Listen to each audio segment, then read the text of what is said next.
আজকে একটা পুরোনো দিনের রান্না নিয়ে এসেছি, তিলের টক। আমার দিদা করতেন। খেতে কেমন হয় আপনারা একবার ট্রাই করলেই বুঝতে পারবেন। এখানে হাফ কাপ কালো তিল একটু বেছে নিয়েছি, তারপর হালকা সেকে 2 মিনিট লো হিটে সেকে তারপর মিক্সিতে এইভাবে গুঁড়ো করে নিয়েছি। একটা কড়াতে অল্প সর্ষের তেল গরম করে নিয়েছি, যে কোনো টকে বেশি তেল ইউজ করতে নেই। হিট লো আছে, হাফ টিস্পুন পাঁচফোড়ন, একটা শুকনো লঙ্কা অ্যাড করে নেড়ে দিচ্ছি।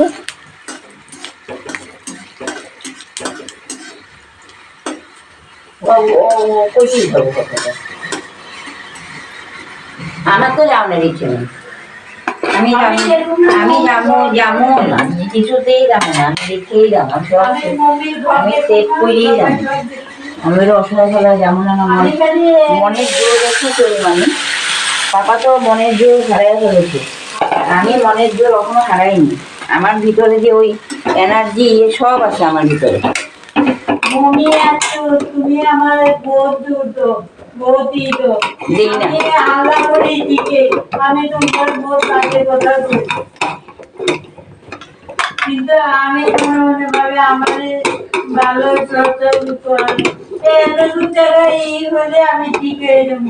আর দিদি কইও না, দিদি আর কইও না, তুমি ঠিক হয়ে লও তারপরে কইবা, আর কইও না। একদম সিধা হয়ে হাতে পারবো না, যদি হাসতে পারবো। সুন্দর বানতে পারছিস না কোনটা?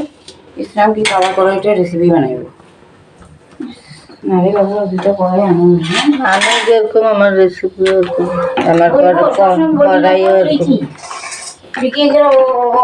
কি তুই যে সবসময় নিজেদের এরকম করো।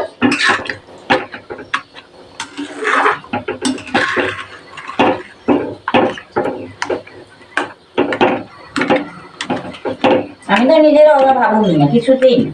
কেন বাবু পয়সা করি নাই, আগে আমার ইজ্জত নেই নিল। যতই যে দেখো না দেখো সত্যি সম্মানটাই আগে, বুঝলো? আমার বউ সম্মান আছে, সম্মানটা নিয়ে রেখে